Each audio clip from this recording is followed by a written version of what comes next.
The world is saved.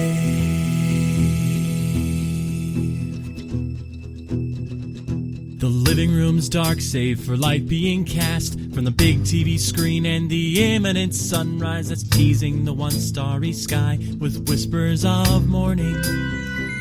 Rise from your grave and do a podcast. No. Pass. Hard pass. sorry, Zeus. I was happier being dead. Yeah, no, I'm good, man. I'll take Oblivion any day, every day. Oh my god, this just occurred to me. So, Altered Beast, the game we played, obviously takes place in like the Greek, like if Greek mythology was true, right? So, Yeah. I'm pretty sure that everyone in Greek mythology goes to the underworld, Yes. which means like that soul was like doing something, right? Because if, Hercules in the game Hades taught me anything, it's like you're aware that you're in the afterlife. So it's not like, oh my God, I'm alive again. It's like, I was doing something. I was cooking dinner, you didn't even bother for like a hello or anything like that. Jesus, knock. I mean, like I'm in the afterlife here. I'm in the room. Like I got a laptop. Okay. I mean, I'm just saying, Zeus, you're playing with fire, man. I mean, like one day you're going to come in and you're not going to like what you see. Gross. All right. We played Altered Beast for the Genesis, August 1988, which is one of those games. What's up? Was that when it was ported? Yes, that's the Genesis. At least I'm pretty sure it is. Some of those early games, the Wikipedia page is like a little kludgy on what are you looking at. But right. you make the all important point of that. This is an arcade port. Yeah, it is. That means it was smeared all over wherever they could port it to. The Genesis is one of its iterations, but I honestly think, not counting the arcade original, I think when most people think of this game, they think of the Genesis one. Yeah, one supposes. I'm doing a real bad job, like hiding the vitriol, like spewing forth from my mouth. It's like, I guess, man. And it's like, so what'd you think of it? It's like, oh, I mean, like, who knows? You'll have your time. No, I know. I feel bad because I'm doing just a particularly bad job this time of like trying to stay even keeled in the tone of my voice. Well, what I think truly, and I do mean this literally, I think what truly matters is not whether or not we keep folks on pins and needles, because I'm pretty sure there's a couple episodes that basically just start with fart noises. Definitely there are a few that end with fart noises. That's true. I think the point is, thumbs up or thumbs down. Do we make the case for that opinion? Yes. Right. And that's the meat of it, right? When you look at the outside of a sandwich, you can see the bread. What matters is what's in between the bread. And with all sandwiches, we will just simply have to see how this one tastes as we bite into it. Nostalgia experience, man. What you got for me? So I know I had several friends who had this game, but this game is linked exclusively in my mind to one of my cousins. I think I've mentioned before, I have like an older family where most of my what I call cousins are really like second cousins. They're much older than me, right? So I didn't have like a brood of kids my age to play with growing up that were family. And when we would go to family gatherings that my older cousins were at, I had this one cousin who just understood that I did not want to be there and that I had nothing to do and that I had no one to play with and that I was lonely. And so, but I mean, I'm like 6 at this point. So it's not like you can just say, go sit in the corner and read a book until we go home.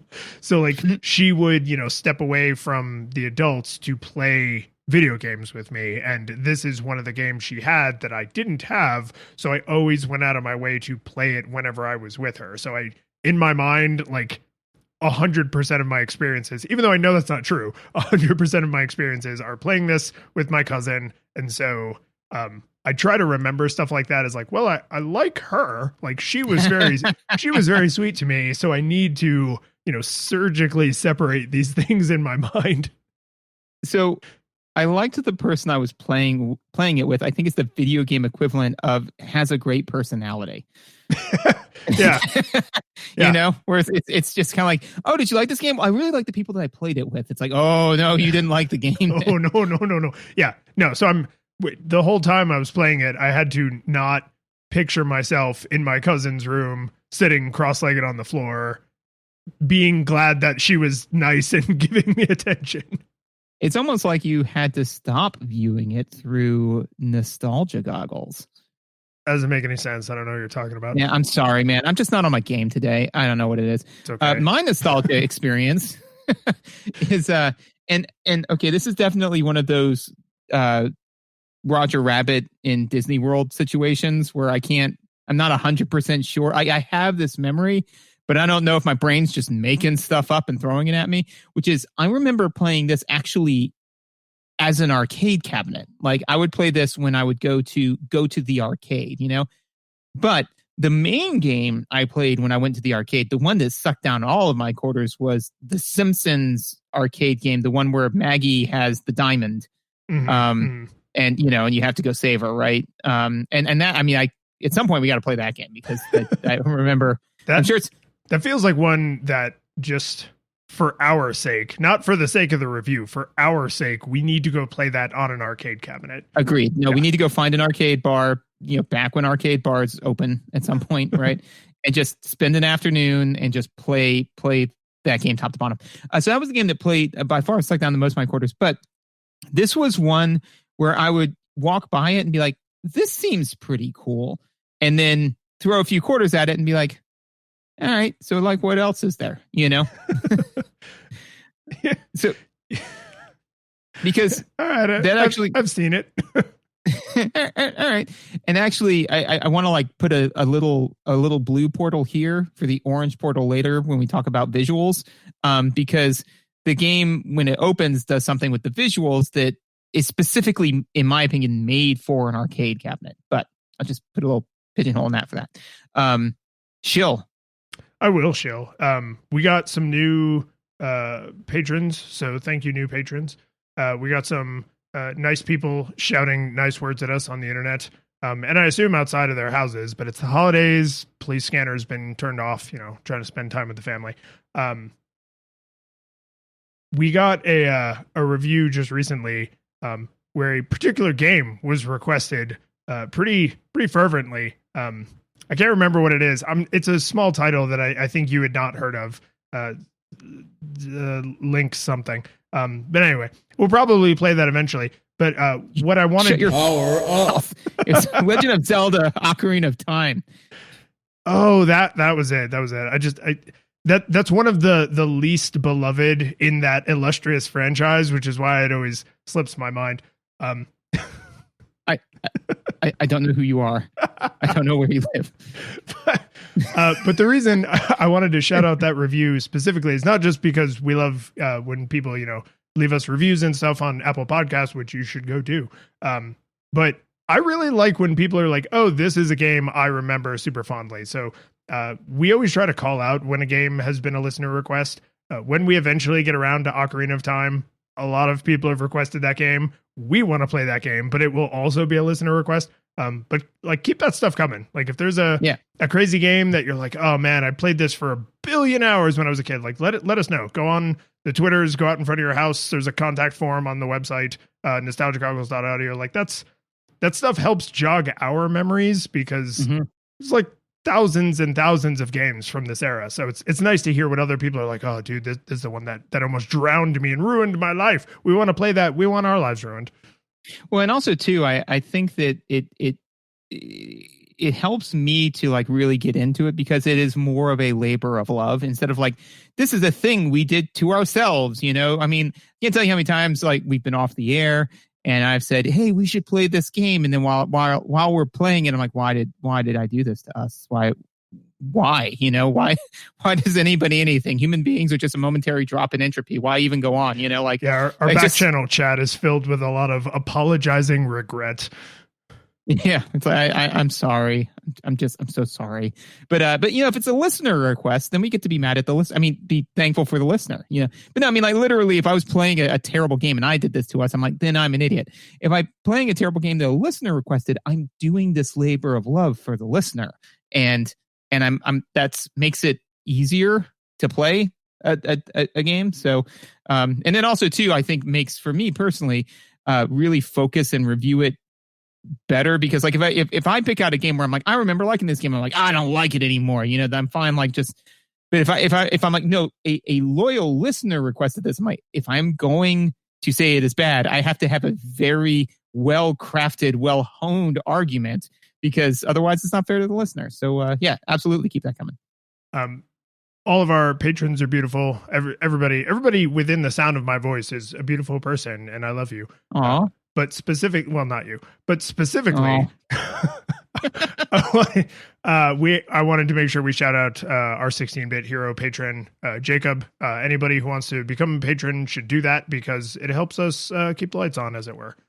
Yay. Audio? Sorry, visuals? No, I think we should just go straight into audio, because you specifically said you had a visual thing, and this is the only way I can never let you get there. Like, you were trying to orange portal onto the visuals wall, and you accidentally portaled like over the audio pit. Yeah, and then just exploded. No, visual. I can't believe I did that to myself. Visuals. Okay, so one of the things that this game does is if you when it opens up the initial screen and says, you know, altered beast or whatever in Japanese, you know, it then, if you don't press anything for a very, very small length of time, it will then go into video game preview, right? Which is again, the reason why I call it out is because it is very indicative of it being an arcade port. And the fact that this game is an arcade port is going to be the kind of the underlying thesis of my entire experience with it, which is that it frames everything in the game. So literally, and watching that portion of the game. So now, if we juxtapose that visual to, let's say, Mario, right? When you don't press anything on Super Mario Brothers and Mario starts playing the game, it helps inform you on how to play the game. It is some of the gameplay, but it's the gameplay from World 1-1. You know, it's nothing too wild, too stellar. Mario's not jamming all over the place. He's not shooting fireballs or anything like that, right? For Altered Beast, on the other hand, it's exclusively you in your beast form, flying around, nailing bad guys left and right, just being the biggest like baddie in all of the land. Like literally, this is almost a visual abilities where it's saying, you know, it totally is. It 100% is. Yeah, where it's just saying like, look at all of this amazing stuff you can do. Give me money. And so it's then, you know, like you immediately all of those abilities are ripped away and you start the actual game. But I'd say that to portal back to the original thing, which is that absolutely draws you in to play it, because if you're walking by the arcade cabinet and you see a humanoid dragon flying around a level, firing lightning breath at his opponents and felling them left and right, you're like, oh yes, I want all of that. And then it's rise from your grave, scrawny human, and you know, and then you're like walking around like slapping people. Yeah, it's I didn't think of it as in abilities until you started to describe it, but you are 100% correct. Because a lot of games, not every game, but most games from this era, even if they're not arcade ports, have what I think is referred to as like the demo, right? It's you sit on the title screen and it dumps into the demo. And I never really thought about it before now, but that is probably a holdover from arcades, right? Like Super Mario Brothers demo is notable because it teaches you how to play the game in a way you would probably not bother to do in an arcade. You want people to be spending money trying to figure it out, right? So the opening to Super Mario Brothers is so visually stunning because it was deviating from the norm of arcades in a way that was not just significant, but incredibly well executed, right? And then you think about like you're walking, you know, toward the Simpsons arcade machine, and you go past Pac-Man and Galaga, and it's just playing the game, not necessarily showing you what to do or what to avoid. Probably a little bit, but not as like well polished as Mario did it. And then you walk past a game like Altered Beast, and it's like, no, this is essentially an advertisement, right? Like for just a few quarters, this could be you. You could be this magical dragon, wolf, bear thing, right? Like that's if you're 12, you're like, oh, I have a few quarters right here. I would love to be a magical dragon, bear, tiger thing like that. Please take my quarters, right? That's a totally different kind of demo. And on the Genesis, it really does call out the fact that it's like, you don't have to advertise it to me. I bought it. Yeah, I'm in, man. You made the sale stop selling. Yeah, and again, like I said, it's from my experience, because of the way the gameplay works out and exactly how you get to that point and the amount of time you get to be in that state, I felt that it was a little bit of like a snake oil salesman, like where it's like, hey man, come on, you don't you want to be this like all awesome beast? It's like, I do want to be that. It's like, cool, man, that's cool. I mean, you get to do that, but it's going to cost you more quarters than you anticipated, and it's not going to be for a little bit. And this is actually this dovetails surprisingly well with one of my big through lines with the visuals, which is there's not enough. There's not enough visuals, and here's what I mean by that. And I did actually really hammer this, like the pause button, to make sure that I wasn't crazy. There is, I think, 3 frames tops for almost every player animation in the game. I didn't check every single baddie and all the bosses and stuff, but like the punch is like one wind up, one punching animation. The kick is the leg up, and then it's fully extended. And there's no like Looney Tunes or Walt Disney style smear on the animation. It's just like static picture, static picture, static picture. And it's not enough static pictures that it creates a smooth, where your brain is like, yeah, I could fill in those gaps. Your brain fills in the gaps because it has to, but it makes everything feel blocky and chunky in a way that is not great. Like it doesn't feel very good, right? And when you're watching the demo, or if you're walking through the arcade and you see someone else playing and they're zipping around as the dragon, and there's like all these lightning effects, and like when you're the werewolf, you have like the little dash thing that's like all flashy and glowy. Like those look pretty visually spectacular. But then when you start playing the game and you're the just risen zombie, and you're like, punch, kick, and it's this like really choppy animation, it just, you're like, ugh. Which I guess is supposed to spur you on to be like, who do I have to kill to be the wolf thing, right? Because you're like, I don't want to be this lame centurion anymore. I want to be the wolf thing. And it just like that feels like it's not laziness exactly, but it's like, come on, like you all could have had a middle frame of animation, or you could have done a smear effect or something. And I checked, the arcade version is not any different. This is just how these graphics are. Interesting. Because I thought I went online to see like and again, your eye for visuals is a little bit better than mine, but like I went online and looked at the arcade version of it to say like, okay, and to me the arcade version decidedly looks better.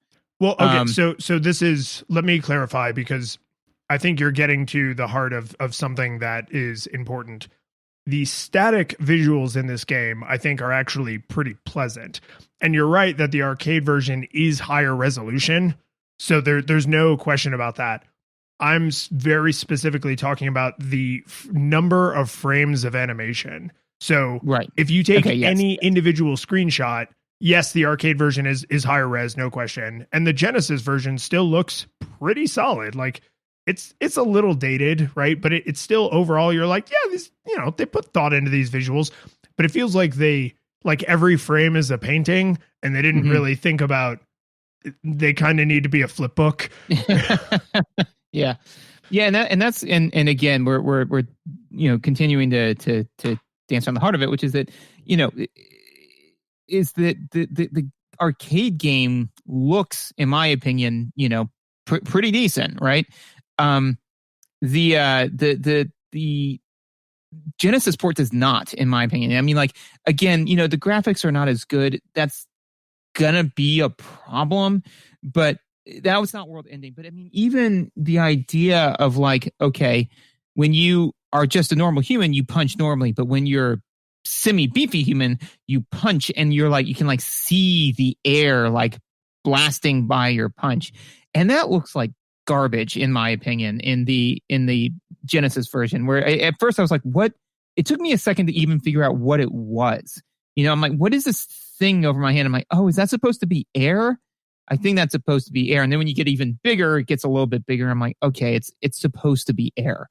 But it just doesn't, again, the feel that definitely this game, one of its core aesthetics is supposed to be visuals, right? It's like visuals and fantasy, because again, when you're walking by the arcade cabinet, you're like, this game looks awesome and I get to be the thing making all of this awesome, and then when you port it onto the Genesis with the Genesis hardware, the amount of stuff that they had to cut off, it just doesn't work. It's like taking somebody who's like a human Adonis and saying, listen, I can't really fit all of that into this box, so I'm just going to cut off your nose and ears, and it's like the only thing that was representative of this thing was that this person was a human Adonis. Now, maybe they were also great at science, but that's not what you were selling it on, right? You were selling it on this person being a human Adonis. And when you cut off that person's nose, that completely ruins the visual aesthetic. So reducing the visual fidelity and kind of cutting corners where they had to cut corners, it's like you have now taken away the reason to do this outside of the other obvious reason, for money. So if the idea is that it's like, well, we have this arcade cabinet, so and this is kind of what I think we're both driving to. We have this arcade cabinet, let's get it onto the Genesis and let's make our ROI as high as humanly possible. And it's like port everything directly over as best you can and then move on to the next project.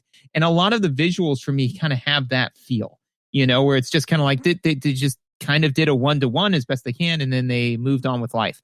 While I'm ranting, the biggest place I can see that particular problem, and I'm not sure if it was as big a problem on the arcade cabinet, but this is normally when we would mention it, is the hitbox is trash. I honestly don't think that's the port's fault. I think the hitbox in this game is just garbage. I think it was garbage in the arcade. I think it was garbage on the Genesis. I think it was probably garbage on the PC Engine CD-ROM, whatever the hell that thing was called.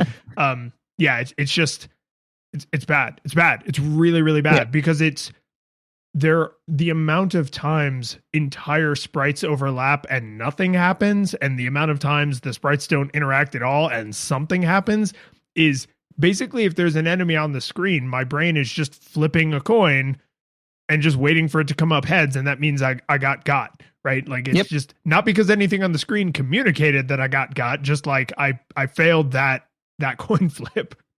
Well, I think the main reason why that works, it doesn't work in general, right? But why it works better with an arcade cabinet, but not as well on an arcade port, is because on an arcade cabinet, if you, and I'll save most of this for mechanics, but if you get got, it's a quarter, right? If you get got not in an arcade cabinet or in a port, the price is different. But I'd like to save that for mechanics. That being said, is to me, the most insulting place where the hitbox is complete and utter garbage is when you're the dragon and you're fighting the boss of that level, the eyeball monster, because they literally said, and this is just the thing that is inexplicable to me, right? Because most game developers have to know where their game is strong and weak, right? One would hope. One would hope, unless you had, maybe they were working so hard on this particular Greek work that they said, hey, you know what? While I was researching this, I heard the story of Daedalus and Icarus seemed pretty cool. Like, let's see how high we can fly. With that in mind, though, is that, again, they had to know that the hitbox was not great in this game. And then they literally created a bullet hell section. Why would you do that? Why? I mean, bullet hell games have to be insanely pixely perfect crafted for you to like weave in between all the. Could you imagine Enter the Gungeon if it had the hitbox problems like this has hitbox problems? I mean, that'd be hell. Like that wouldn't be bullet hell. That would just be hell. Like Yeah. here's a terrible situation and none of the tools to deal with it. Right? Like it's no thanks. So now I'm picturing like we die, we go to hell, right? And it's and you talk to Devil, and Devil's like, oh, we have a special room for you. Like opens up the room. It's like, please have a seat. And you're like, oh, okay, what's going on? It's like, oh, for the rest of eternity, you'll just simply be playing Gungeon, Enter the Gungeon. Really? Oh, I like that game. It's not too bad. With Altered Beast hitbox. No! It just cuts. There was time now. That's very Twilight Zone. It's very Twilight Zone. Yeah, and I will say this: just if anybody out there is like a hardcore historian and you want to actually me, it's possible that the hitbox would be slightly superior on the arcade hardware for two reasons. One, they literally have more pixels to work with. It's a higher resolution screen with more powerful graphics hardware. And two, this is from the era where I need to remind myself, every port is essentially an original game, right? When you port something from console A to console B, you don't get to reuse assets and like you're redesigning and rebuilding the entire game. You're reprogramming the entire engine. There's no like industry standard engine that you can just copy around from console to console, right? So when they move something from the arcade to the Genesis in this case, maybe they actually did flub it up. Like maybe they actually were like, oh crap, we have fewer pixels to work with and we made the hitbox X and it really probably should have been Y, right? So it's not yeah. It's not, it doesn't make the game any better, but I do think it's interesting to consider like, oh man, this was so good on Xbox One. Should I get it on PS4? Dude, no, it's going to be the exact same game. It's literally the exact same game. But at this time in history, that's not true. It looks the same. It has the same game design, sort of, but it's not actually the same game. It's literally a port, right? They had to it's like if I took, Beauty and the Beast and I copied it by hand, like George R.R. Martin style, like, yeah, it's the same book, but I just changed a few words here and there and I left out a couple chapters because I didn't have enough pages. Basically it's the same. Yeah.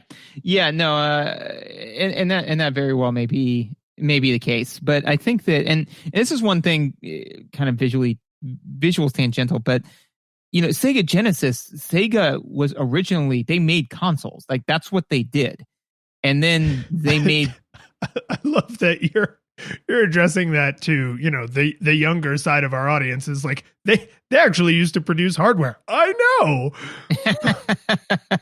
But the main thing they did was they produced arcade cabinets. I don't know if I said that correctly, but they used to produce arcade cabinets. That's all they did was produce arcade cabinets. Right. And then eventually they were like, hey, let's get in on the home market, and that's when they decided to pick a fight with Nintendo that I think they kind of had to know was they were fated to lose, but the act of picking the fight gave them the publicity they needed to like rack up sales, I'd like to find some records from that era because I feel like anyone you talk to who is alive and like programming video games at that time, it's been too long. Like they would remember Bugs Bunny at Disney World, right? Because they're like, oh yeah, we all knew Sega had no chance. And it's like, yeah, but did you know that in 1984? Like, right. Really? Because they were both big successful companies that seemed to be making things people wanted. Yeah, in hindsight, Sonic and Mario seems laughable that Sonic ever had a chance. But I don't know. In 1991, I don't think it was quite as cut and dry. Like, I would love to see, like internal company memos and stuff that are like, or like their books on sales and things. Like it'd be really fascinating. But I mean, yeah, history bared out that they lost. Yes, very, very much so. But that being said, and then I'll stop directly for this section. I'll stop bragging on the fact that this is an arcade port. Is that is it so because Sega predominantly made arcade cabinets and then they switched to making their own hardware and thus by extension porting games over to it, I think that they just kind of started porting games wholesale again to be like, hey, we've already got the IP, we've got the game, we've got the mechanics, just bring it over. But and one can't fault them for this, but it's very much so like making a comic book into a movie. Like prior to X2, right? That was something we did not know how to do as a culture. You know, I mean, if you look at older adaptations of comic books, like it's a mess. You know, I mean, even if you look at what many people widely regard as a good one, like the 1989 or whatever Batman, Tim Burton's Batman, right? It's like, yeah, that one was the most faithful, awesome adaptation. It's like Batman murders people. You know, I mean, it's not really true to it's better. It's a step in it's a frog with legs, but it's, you know, and then, you know, you've got, it led to Batman and Robin, you know, so what are you going to do? But all that being said is that the taking an arcade game and making it into a console game is like taking a comic book and making it into a movie, where it is very much so like you've got a lot of meaty material there, but you can't one-to-one that, you know? And that's very much so what it appears tried to happen here. And it is exactly what would happen if you tried to do that. Is it like that? No, it is literally that. It is that. This is not a simile or a metaphor. It is simply a statement. I agree with you that the arcade version looks hands down superior. I'm actually pretty okay with the Genesis visuals, like just straight up quality. But again, I mean that the visuals, not the animations. The animations bug the hell out of me. What we cannot possibly finish our discussion about visuals without explicitly mentioning is, isn't it weird that more naked equals more powerful? Like, how did that happen? Right? Because I mean, that's only new for dudes, man. Like that's... I mean, when you first rise from your grave, you have on like a tunic with like a little belt, right? And then when you get, because there's 3 power-ups in every level. When you get the first power-up, your tunic like rips and you're like a little bit more muscular. When you get the second power-up, you are huge, like a caricature of Arnold Schwarzenegger huge, right? But now you just kind of have on like the belt and thong, right? The whole top part is all gone. You're just a big... You're just in a Speedo. Mostly naked man. And then when you get the final power up and you transform into the Altered Beast, which that visual is actually pretty cool. The face changing and the fire, like that's pretty cool. Then you're completely naked. And I don't want to make a huge deal out of this, but that's one of those things that like once you kind of understand human sexuality, like after your adolescence and you're an adult, it's really hard not to look at that and just be like, huh, the more clothes he took off, the stronger he became. I don't think I like that message. Well, I mean, literally, I think that this is a good thing in the sense that it is a frame of reference for men to have what women deal with currently in video gaming. You know, I mean, like not to get on onto a soapbox, but I mean, if you look at, you know, like armor in a lot of MMO games, you know, the level 1 armor, everybody looks kind of the same. The level 20 armor, the guy looks like a walking tank and the woman's a sex symbol, like she's wearing a bikini, which, I mean, again, in no way would I ever try to defend this, but the joke defense I always give is it's because the women are so far and beyond better at combat than men that, like, you know, it's how can they have all this exposure? Like, that's how good they are. But no, seriously, it's a problem, right? Because if you mechanically couple, because if you just had, you know, sexy armor and the sexy armor and the super heavily clad armor had the exact same stats, it wouldn't be an issue because then it'd just be a choice, right?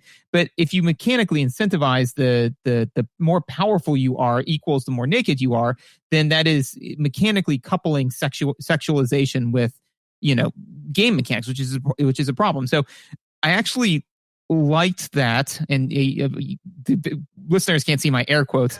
I liked that in the sense that, you know, if you have like a guy who's like, you know, oh man, you know, like he just more ripped because he doesn't put on more armor or anything. It doesn't make any sense. It's like, no, it doesn't.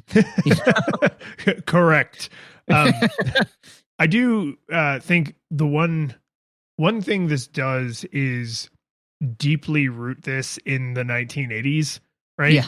Because not only is that like the era of Schwarzenegger, broadly speaking, but that is like the his shoulders. Well done. But that is the era of Schwarzenegger as Conan the Barbarian. Yeah. And Conan the Barbarian is very buff and very in the buff, right? So like that's something about the 1980s. Like we tied together fantasy, male and female, but a surprising amount of male nudity considering like the gender stereotypes that were in place, and like death metal. Like those three things in like the late 70s and then throughout the 80s just got coupled together, and you have every stereotype you can think of a big, you know, beefy Schwarzenegger looking guy who's wearing like a fur thong from some animal he killed with his bare hands. And there's a woman in chainmail bikini, like around his leg, and he's holding up the sword and lightning is striking it. And you can hear like, like, you know, screaming metal guitars in the background. Like, I don't know exactly how those things became inextricably fused together, but that is not the fusion dance. Those are the Patara earrings. Like they are together forever now, right? Yep.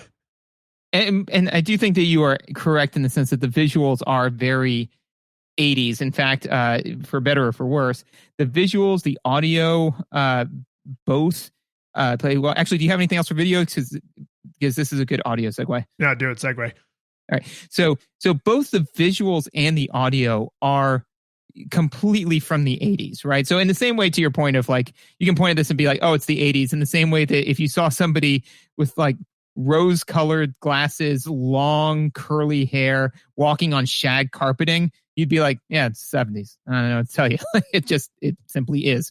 But yes, all those visuals are very, very 80s. And the audio from this, and maybe the audio was better on the arcade cabinet, but all of the effects, especially the voice lines, just absolutely sound like they're from they're not great. I don't like them, but they sound like they're from a video game, a movie parodying a video game, right?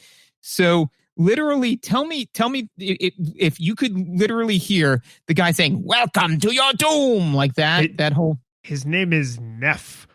Yeah, you could hear Neff saying that, but it's not the thing that everyone's focusing on, right? It's just the protagonist is walking by an arcade cabinet to like go speak to another character, and they have to have like that audio, or worse, the protagonist just finished playing a game and it was like, you lose. And then, you know, it has the flashing lights and then the scene goes on. They just needed to establish that this person was playing an arcade game. It would look and sound like this game, right?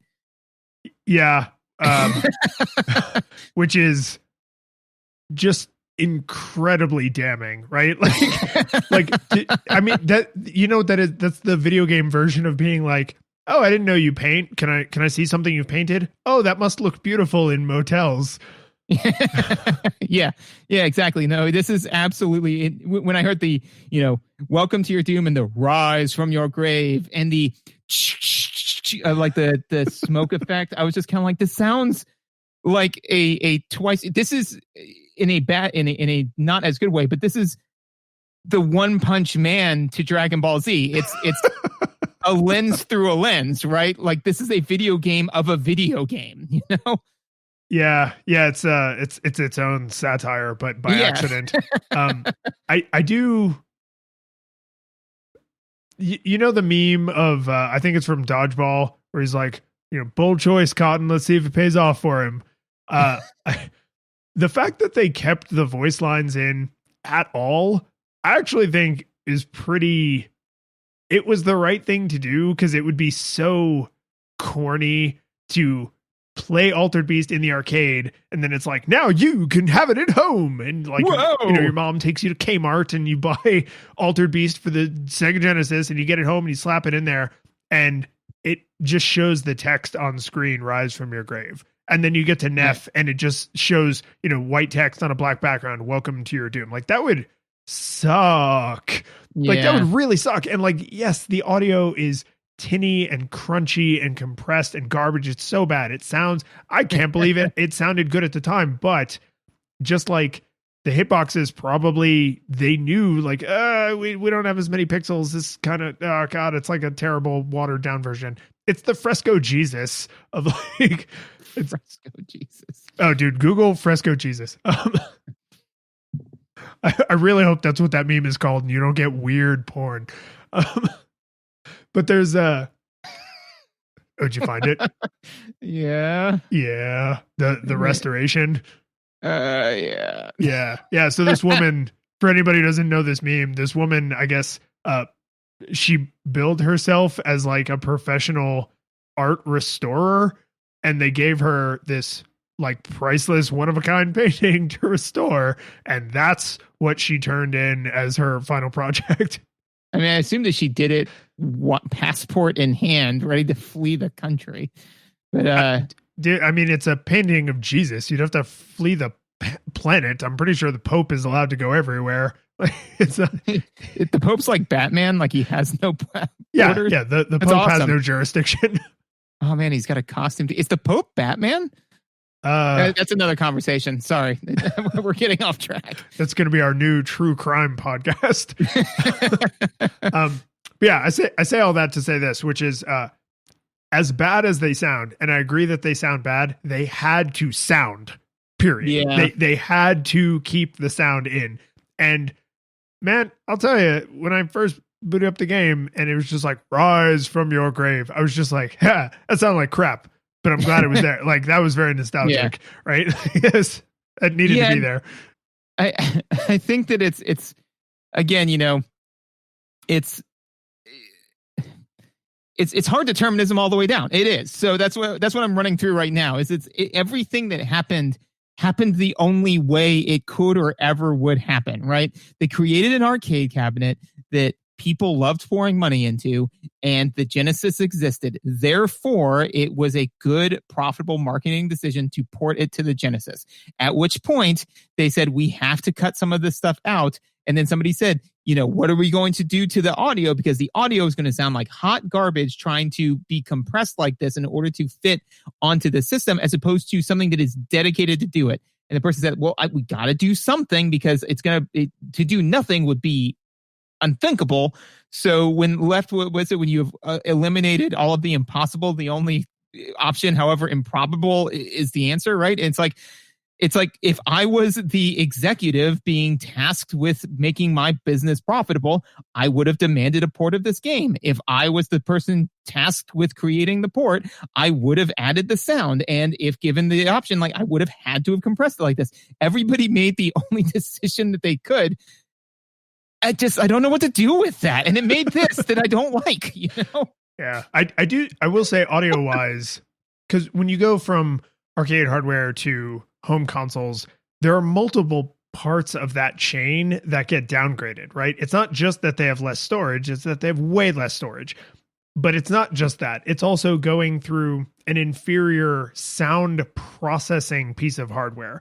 It's also going through whatever piece of garbage speaker was in your 12-inch television, right? Like it's the whole chain is downgraded for audio, for visuals, for CPU processing, right? Like the whole thing. And sometimes it's not that big of a deal. Other times it's Altered Beast.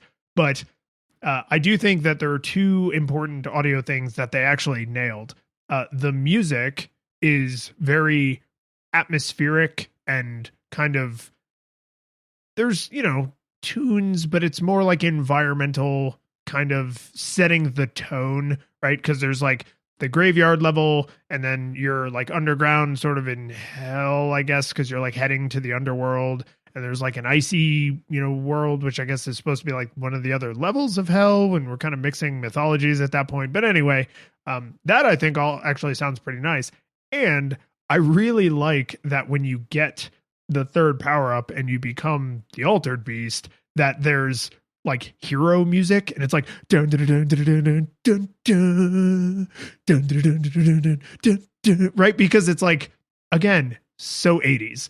It's just like because when you're the schlub who's fully dressed, look at that asshole with clothes on. Like, nobody cares about that dude. You just got some atmospheric sounds going on. But That's when why you're I always tell the police that I'm just doing an altered beast. yeah. Yeah.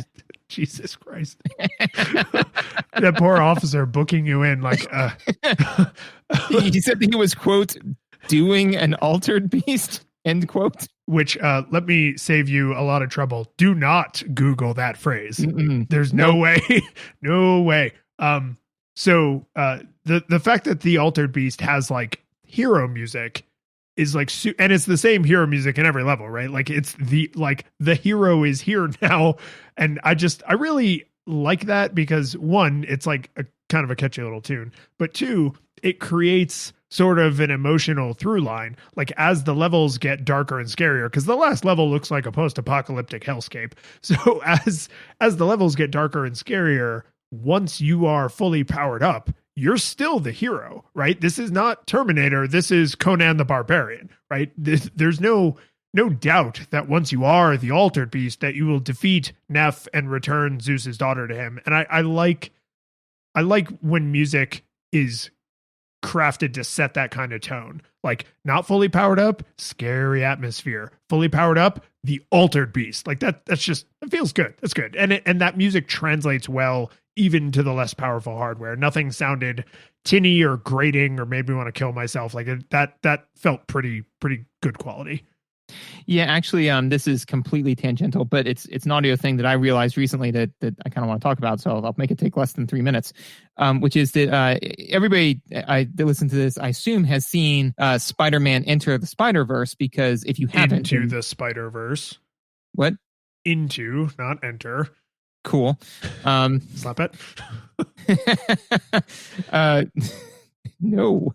But if you haven't, then stop listening to this podcast. Go listen to it. But I was listening to it or watching it for the nth time because I'm very fortunate that my son loves it and asks to watch it all the time. So every time he's like, Dad, do you want to watch Spider-Man? I'm like, heck yeah. The only downside is that he's got Spider-Man action figures. And so he has literally, by his own words, Peter Parker, Miles Morales, and Gwanda, because that's how she introduces herself the first time. And anyway, so that's a tangent off the tangent. So when Miles finds out that his uncle is the Prowler, right? Because the Prowler has that awesome like woo theme, you know? Yeah, it's almost like the drone from Dark Knight.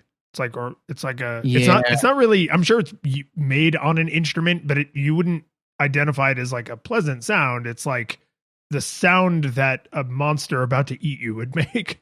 Yes, no, it's terrifying. So when he literally the Prowler pulls off his mask and the reveal happens, is it plays, like that amazing music and has this kind of minor dropping of keys where it just all sounds like terrible and hopeless and like drowning. And so then Miles runs out of the thing and the uncle starts chasing him, right? When he actually hits the ground and starts running, a drum beat kicks in and he goes and it's a much faster pace and beat because now they've switched from horrified desperation to a chase scene. So it still keeps the melody, but it pulls it into that higher energy state. I mentioned all of that to say that it is very, very important from a musical standpoint to be consistent like that. So even if you've got the horrifying you're in hell music, it's like, yes, but when you are supposed to be feeling empowered as you are supposed to be in your final Altered Beast form, the music has to be the same. Otherwise it wouldn't make sense. The only thing that the game could do, and they'd have to be deliberate with it, is if the last time you were the Altered Beast, if the level was supposed to be so intense that you weren't supposed to be feeling powerful, if they changed the music at that point, but that would have to be a very specific choice, one that they definitely wouldn't make at this point in history. They would do that now with a game like Undertale. They wouldn't do it back then. So the fact that they were consistent with that, I think, is very important. I don't actually have much else for audio. It's the voice lines, I think, get all the attention for being jokey and like, oh god, these didn't age well. But the sound effects in general are not super polished. I really do think the music was like pretty thumbs up, but the sound of it, like you mentioned the little wind effect, or I always thought of it as like energy, right? Like oh, it's so strong, but we're talking about the same thing. Right. The sound that makes is like an overly deep, like whoosh, whoosh. Like think of the worst dubbed kung fu movie you've ever seen from the 1970s, and it's like that. It's whoosh, whoosh, whoosh, whoosh, whoosh. Like it sounds as terrible as it looks. Yep, that it does. So gameplay. You want? I mean, I can just get out of the way now. The cycle time. You want me just to? No. We quickly need to, because this section officially is called controls and mechanics. And the reason that matters is I realized while I was playing this that Genesis does what Nintendo don't, and and this is, I mean this completely seriously. This is a place where you could not, in good conscience, port this to the Nintendo, not because of the graphics, not because of the audio, but literally because of that third button. One of the things that make arcade cabinets is they can have bespoke controls. And that means if you need 2 buttons or 10 or 1,000 or a roller ball or any kind of crazy thing you can imagine, throttles, pedals, steering wheels, whatever. A gun?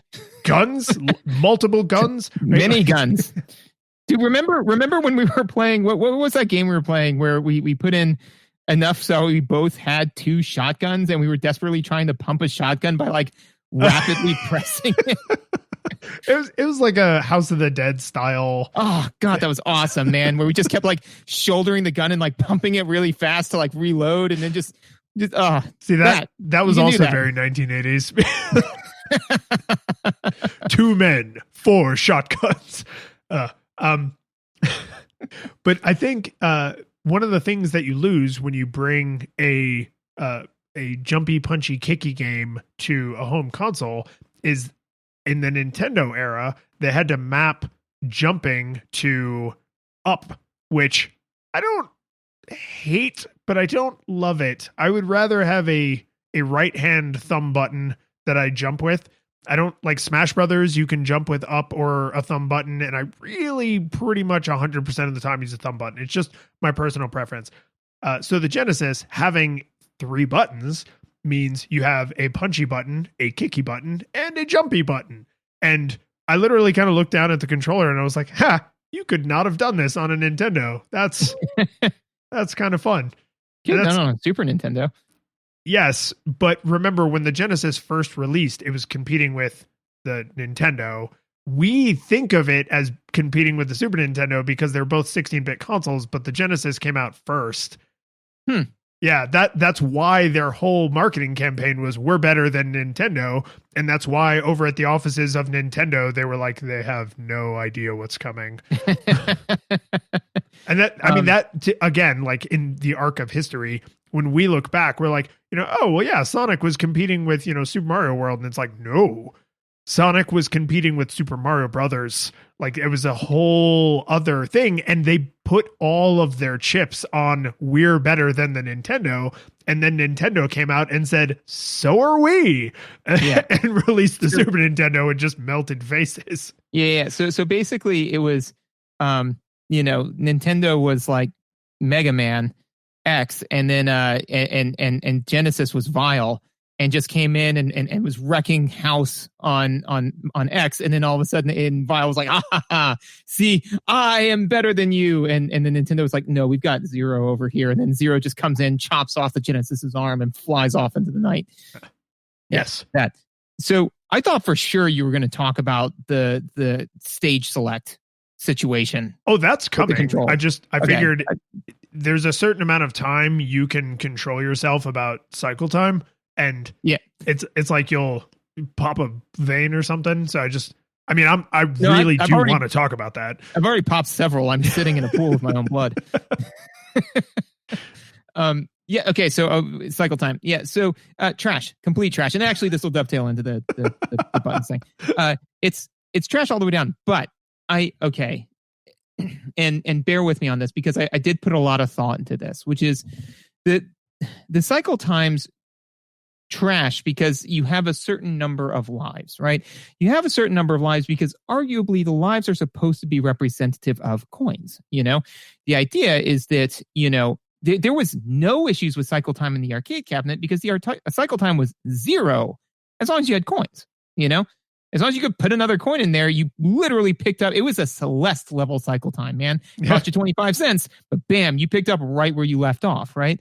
And so you can't arguably do that in this type of game, because then you end up with Rampage, right? Where when you strip out challenge, right, then and you just say, well, just play as though you had infinite coins, that doesn't work.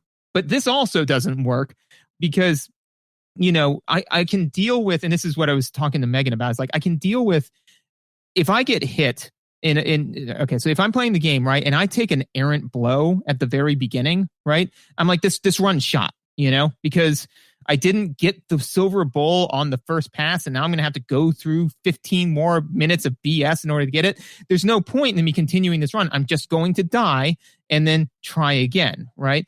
Because ultimately, if you take an errant blow and that costs you ultimately 25 cents or 50 cents, right? That is not as emotionally devastating as taking an errant blow and it potentially costing you 5 minutes. Right? Those are two completely different feelings. Both of them are an out-of-game penalty for an in-game error, right? So I made a mistake in the game. I'm not punished in the game. I'm punished outside of the game, right? In this case, it's a loss of time, which is why, again, I really love Celeste, because the punishment is technically an out of game thing, but it's ever so minor, right? In a lot of games, the punishment can be losing coins or losing equipment, or equipment gets damaged. These are in-game penalties to an in-game failure, right? Losing time, or in an arcade cabinet, losing money is an out of game punishment for an in-game failure. Now, that being said, I cannot, for the life of me, think of a good equivalent quote punishment for a replacement for money, because it's such an easy lever to pull, and so arguably, I mean, because if it's like, I messed up, well, it's just going to take one more quarter. I had 10 quarters. I got kind of cheated out of a quarter. I don't really care, The only thing I could think of that is even close is, what would, imagine this game where you did have infinite lives, right? But every time you died completely, you had to take a drink, right? The only thing I can think of to make truly arcade ports viable like this is to make them into drinking games. Because again, that is a minor out of game punishment for an in-game failure, which is the way drinking games are supposed to work, Outside of that, I'm really struggling to find something that would be like an out of game punishment for an in-game failure that would be equivalent and quantized smallly enough to be equivalent to a quarter or 50 cents or 75 or what have you. Yeah. So this is the existential crisis I had with the cycle time. Yeah, I mean, it's okay. God, there's so many weird things we have to discuss with this. So I need to go off on the side tangent because otherwise I'm going to forget it and it's going to kill me. But this is completely unrelated. The thing you kill to get the spirit ball that power ups you. Yes. What did you call it?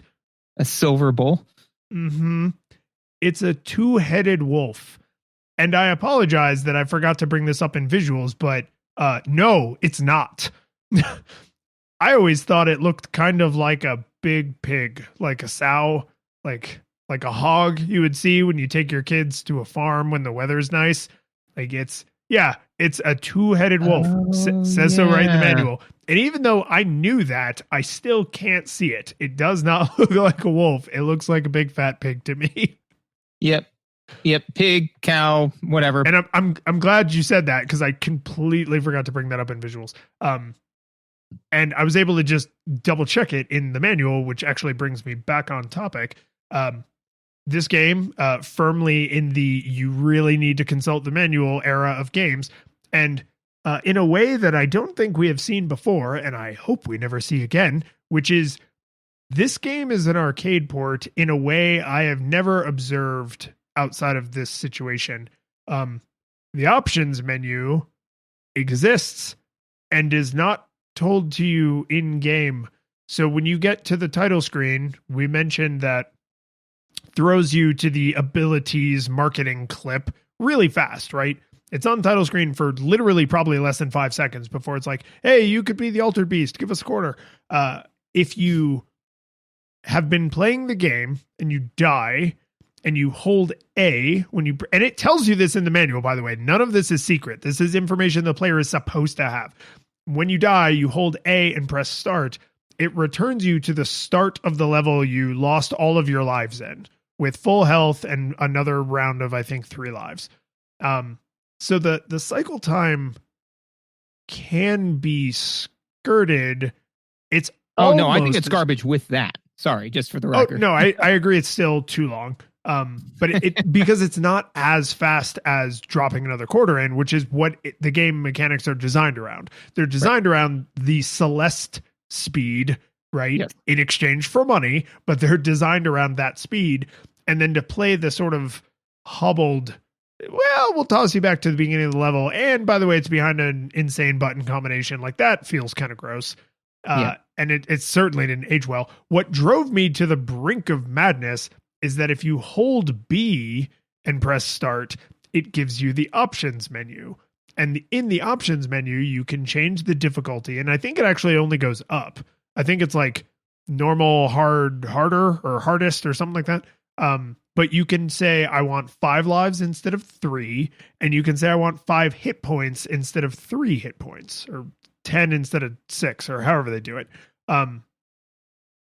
Those are things that a player would want to know, and that a small child would easily overlook by not reading the manual, or someone in their 30s might play for like an hour or two before being like, I should probably go look at the manual. Wait, what? Like it's not a great gameplay experience. And this, I know we've been talking about like, it's an arcade port and beating that horse to death, but the reason you have to do this crazy button combination, I'm positive, is because they didn't want to have to design and program a menu. Like, this game doesn't have a menu because an arcade game doesn't have a menu, right? And it's like, so you just took this kind of Band-Aid approach of like, well, we can program a response to these button inputs. And the reason I'm so confident that this is what they did is because the options menu is just like 4 lines of text against a solid colored background. Like, it's so phoned in and lazy. And thank God it's there. It makes the game infinitely more playable to be able to choose the level you want to go to, choose how many hit points you have, choose how many lives you have, right? Modulate the difficulty, return to the level you just died on. Like, those are great additions. It makes the game much more playable and approachable and helps break it out of its arcade mold where it was just designed to suck down quarters and feel cheap. But could they really not have spent the extra $20 of programmer time to be like, can you just put the words option menu on this screen? And I hate to actually programmers because I work with engineers in my day job, but come on. Yeah. I mean, like, I just can't believe it's that hard. While you were talking, I was still trying to think of an out of game punishment for an in game failure, and this was absolutely not available at the time. But I just want to say it in case one of our listeners can make this, which is, create an arcade port, right, and just make it so that way it syncs up to any type of heart rate monitor you have, and and every time you die, it's 5 minutes of exercise, and you can like maybe bank like up to 15, so that way, and then after that it says like, this game will not play again until you get your heart rate up to this level for this amount of time. I would actually buy some of those games just because then if it was like, yeah, I can play this for arguably about 10 minutes and then I got to start exercising and doing push-ups, like that could potentially work. But anyways, obviously that type of thing was unavailable at the time. So there were jokes when we were kids about people who hooked up like their stationary exercise bike to power, and they were like generator, like, and I mean, it's not literally powering it, but it's like maintaining the circuit. So it's like, if you stop pedaling or you fall under certain RPMs or whatever. And I actually knew a guy who had done that to his son. And nice. So like, I have seen this thing in person, and it's not that complicated electronically if you know how to do, kind of like Radio Shack level electronics. But I love the idea of it actually being baked into the game design. It's like, you got like, do whatever to like, do this crazy dance to like beg the gods to, return you to your earthly form. Like some like it could be really kitschy and stupid, but I think you could make it fun. Well, yeah, and also too, then it would be I don't know. I feel like the catharsis would be even better. I mean, imagine playing Celeste where every 10 times you died on a thing, you had to do like 10 push-ups or something like that. By the time you were done climbing the mountain, you'd be sitting there like, oh, dude, you'd have to do mountain climbers. Oh yeah, absolutely. And then the nice thing though is that literally I would love to play a game like this because, and if somebody knows of a game that already exists like that, I know there's that Wii like whatever. Yeah, there's Wii Fit. There's the Switch Ring Switch Fit. Ring. That's what I mean. thinking There's lots of fitness-y games, but I like the idea of this is a regular game, and we've sort of baked in this AR like pseudo augmented reality physical element. Because I can't think of a game like that.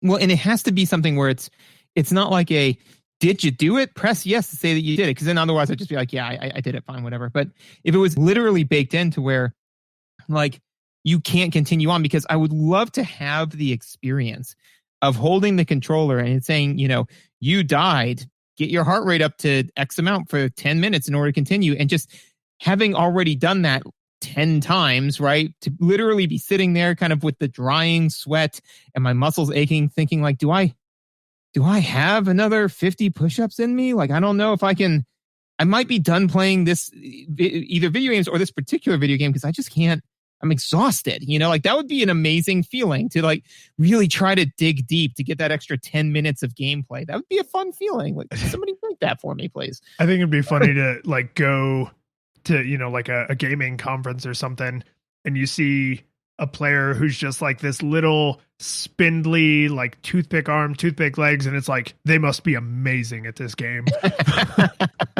Yeah, no, but absolutely they should do this with like a Dragon Ball game. Just saying. So anyways, while we're talking about this, so this game, and it of course is, it's Golden Axe 3 2.0 to me. Yay. I was waiting for us to get here because I have feelings. So I need to hear your feelings first, because I want to know where the overlap is and is not. I mean, so basically kind of what I said before is something that, and we reviewed Golden Axe literally years ago now, right? So I think its episode number might be a single digit. Yeah, I think it's in the first 10. So I'd like to think that we've gotten better at this since then. But one of the things that I said back then that absolutely holds with this game, which we're still pretty bad. That I literally said not 5 minutes ago, which is that the cycle time is such that, and the game is so clunky that if you make a mistake, it behooves you to scrap the run. And that's exactly the same thing with Golden Axe. Is if you screw up and you get hit 3 or 4 times in the first or second level, or even the 5th level, you're like, I'm done. I will not have enough hit points to get past the boss at this point. That's exactly what happened to me in this game, which was, when I was in stage 2, if I didn't get the silver calf, the first time I went running through the stage, because the stage loops if you don't, like the Neff shows up and then runs away, and then you got to go play more of this awful game.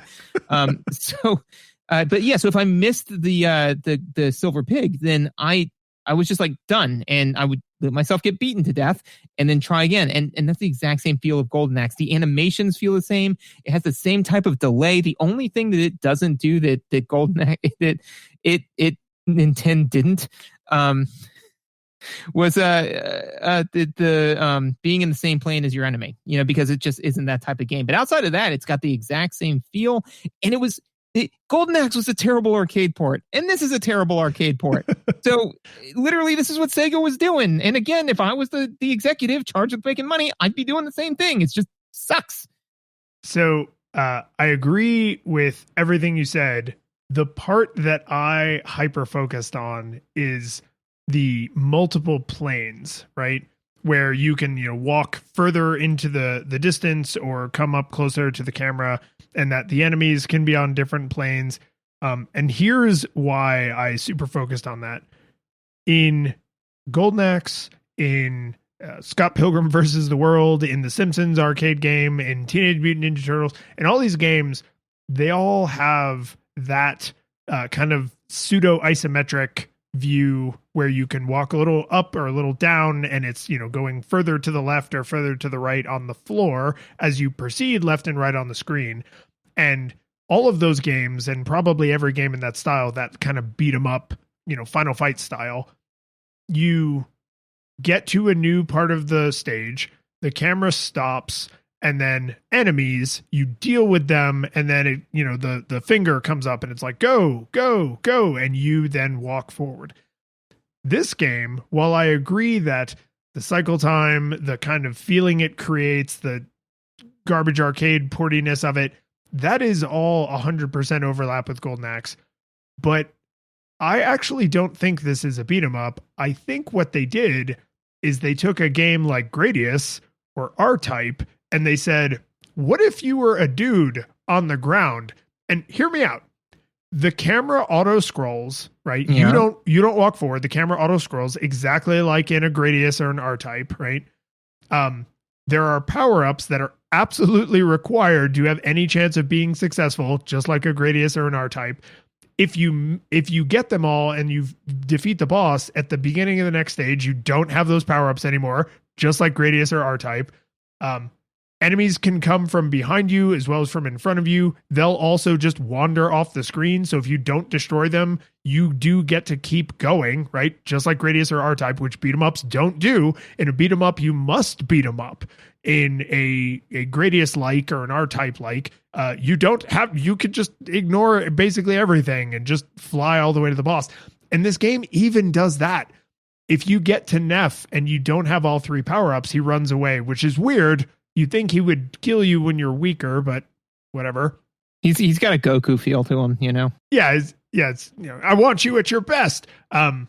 If you catch him a second time, he runs away again, but either the third time or the fourth time, he decides he's like got a meeting he's got to get to, and so he's just gonna like kind of wrap this up and then, you know, go about his day, and he handily destroys you because you are not the altered beast, but you can actually get, and I did this by mistake, you can actually eventually get to the boss without getting all the way powered up, and you can win. I didn't win, but it can be done. And I was just like, this is a space shooter as a naked man on the ground. Like, it's, you don't have full Y-axis control because you're walking on the ground, but you can jump, right? You have full X-axis control. The power-ups, the way the screen moves, the way the enemies show up, I was like, someone literally sat down and said, what if R-Type, but you're like a naked Greek man? And somebody else said, ship it. And now we have Altered Beast. But I think it's fascinating that the only core difference I can think of between you looking at this and saying it's like Golden Axe or beat 'em up, and me looking at this and saying it's like Gradius or a flying shooter game is the orientation of the plane. Like, are there multiple planes you can be in, and does the player have any control over the pace that the level is scrolling?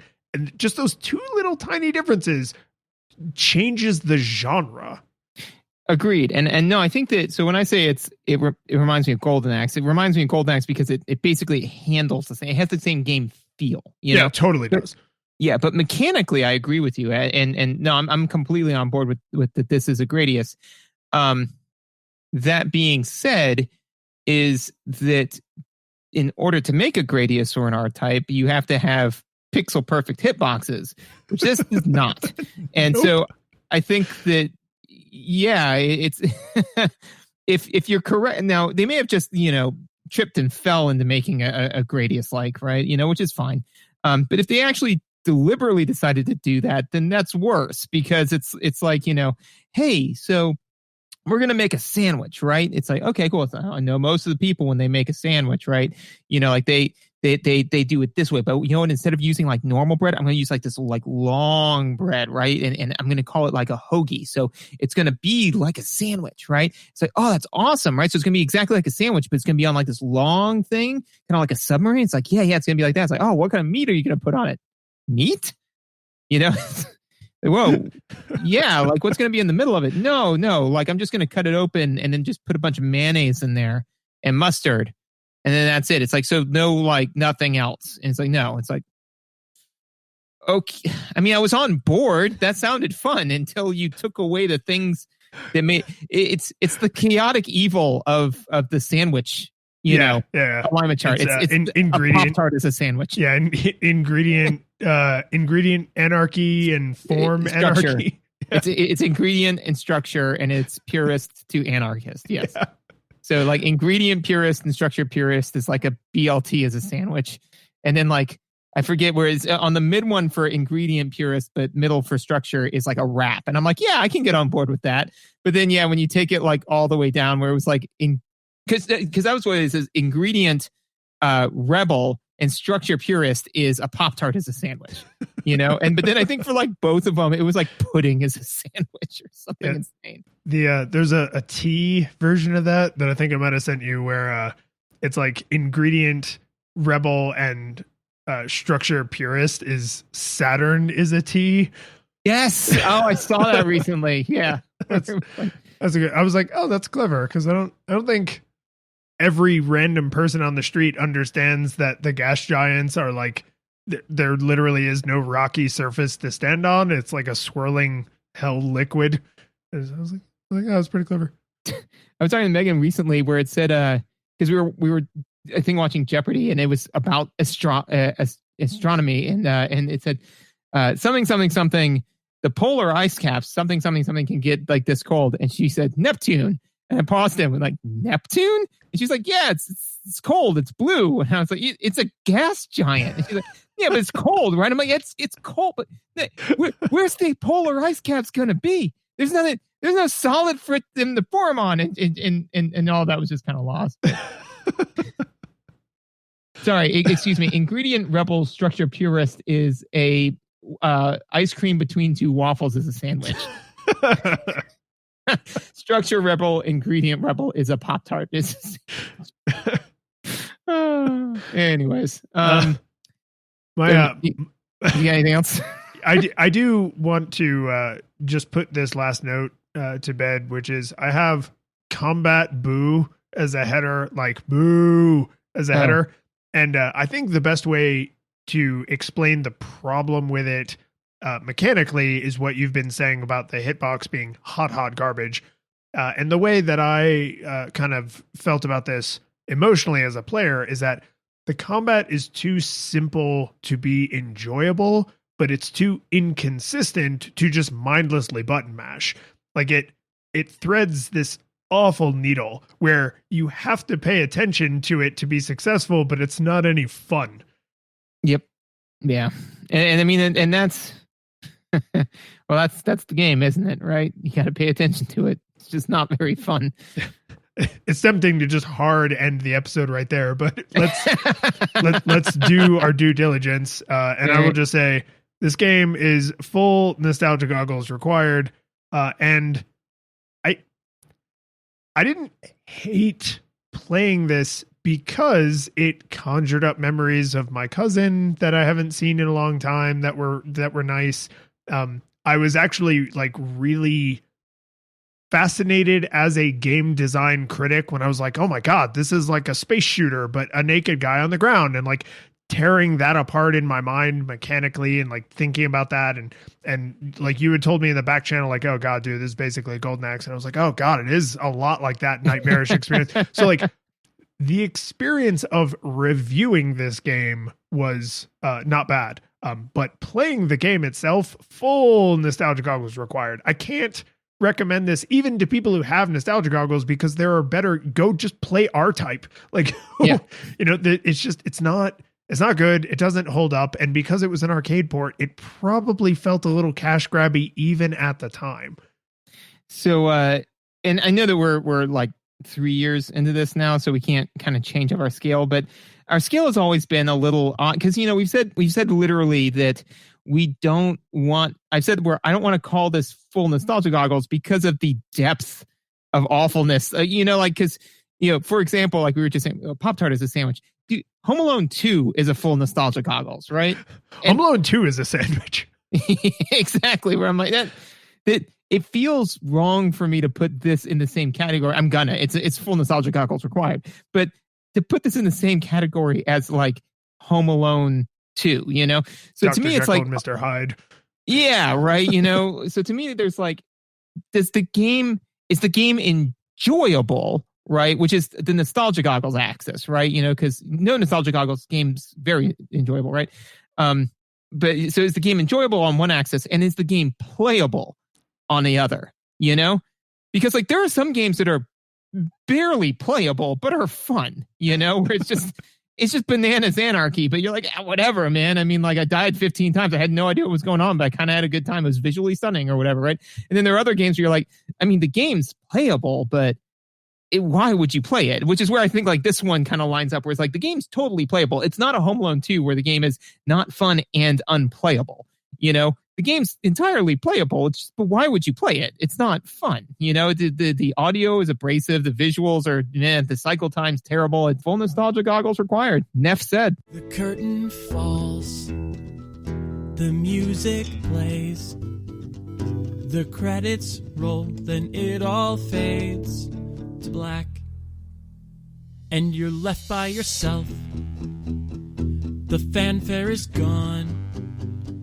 There's no player 2 there by your side to share victories won. But as you slowly progress down the hall to your bed, a few great events leak back into your head from the time that you spent traversing the land, battling evil, fighting the darkness, just sword in hand. Your memories creeping with the edge of a smile.